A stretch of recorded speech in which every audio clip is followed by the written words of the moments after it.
Cinta kebersihan diri dan lingkungan. Lingkungan yang kumuh dapat menjadi sumber penyakit bagi tubuh kita.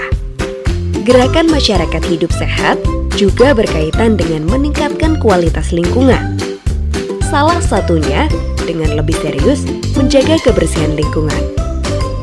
Menjaga kebersihan lingkungan dalam skala kecil seperti tingkat rumah tangga dapat dilakukan dengan pengelolaan sampah dan gerakan PSN dengan cara menguras, menutup, dan mendaur ulang. Langkah lain yang dapat dilakukan adalah menjaga kebersihan guna mengurangi resiko kesehatan seperti mencegah perkembangan faktor penyakit yang ada di lingkungan sekitar, antara lain dengan rajin mencuci tangan pakai sabun dengan air yang mengalir. Gunakan jamban sebagai sarana pembuangan kotoran.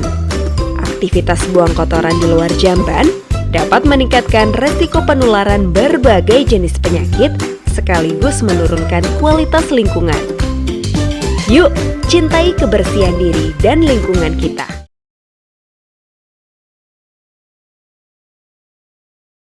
Kebersihan diri adalah suatu upaya untuk memelihara kebersihan tubuh dari ujung rambut sampai ujung kaki. Kebersihan diri terdiri dari beberapa hal, yaitu diantaranya adalah yang pertama, kebersihan rambut dan kulit kepala. Yang kedua, kebersihan mata, telinga, dan hidung.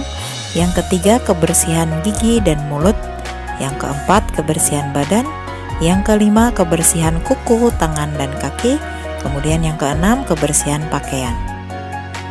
Untuk menjaga kebersihan diri dapat dilakukan dengan mandi, gosok gigi, cuci tangan, keramas, membersihkan kuku, dan lain sebagainya. Selanjutnya kita akan melihat pengertian dari kebersihan lingkungan. Kebersihan lingkungan merupakan suatu upaya untuk memelihara lingkungan di sekitar tempat tinggal kita.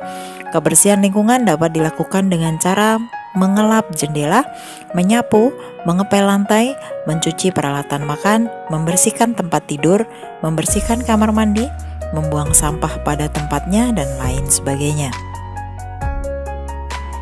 Selanjutnya kita akan melihat bagaimana cara menjaga kebersihan diri dan lingkungan. Berikut ini ada beberapa kegiatan yang dapat dilakukan dalam menjaga kebersihan diri dan lingkungan. Di antaranya adalah yang pertama, mandi minimal 2 kali sehari.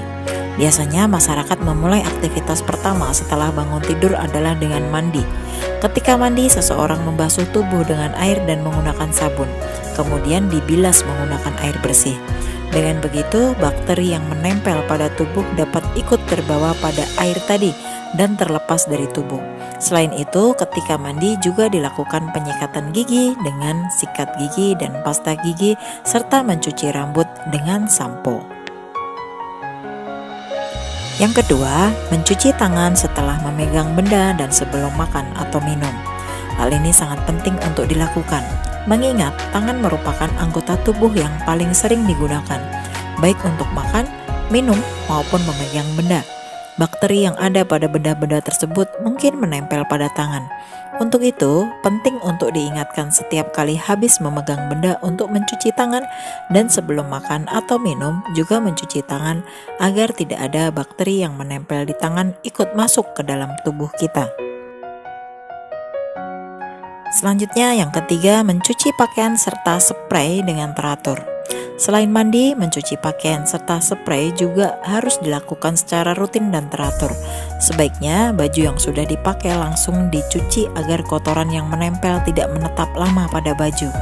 Begitu juga dengan spray, sebaiknya diganti kemudian dicuci setiap seminggu sekali. Yang keempat, menggunting kuku. Kuku merupakan bagian dari tangan dan jari yang mana sudah disebutkan sebelumnya sering digunakan untuk memegang benda. Adanya kuku yang panjang memungkinkan sebagai tempat berkumpulnya bakteri. Dengan mengunting kuku, bakteri yang menempel dapat ikut terbuang. Selain itu, jari-jari tangan juga terlihat lebih rapi jika kuku yang panjang digunting. Yang kelima, membuang sampah pada tempatnya. Buang sampah pada tempatnya sudah dicanangkan sejak lama, bahkan sejak kecil sudah diajarkan untuk membuang sampah pada tempatnya. Hal itu bertujuan agar tidak ada sampah yang berserakan serta tidak menyebabkan tumpukan sampah yang dapat menimbulkan bau. Bau tersebut dapat mengundang binatang seperti lalat dan tikus yang bisa menyebarkan penyakit.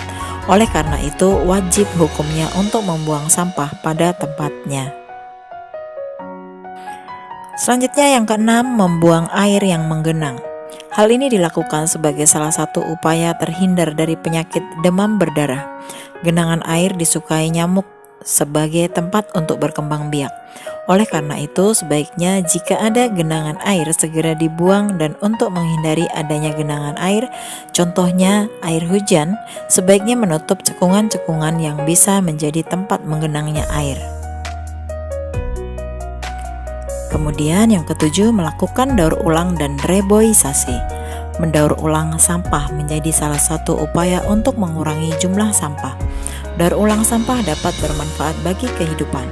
Misalnya, dari kumpulan sampah, bungkus plastik dapat didaur ulang menjadi sebuah tas. Sedangkan reboisasi atau penghijauan kembali dilakukan sebagai upaya melestarikan lingkungan.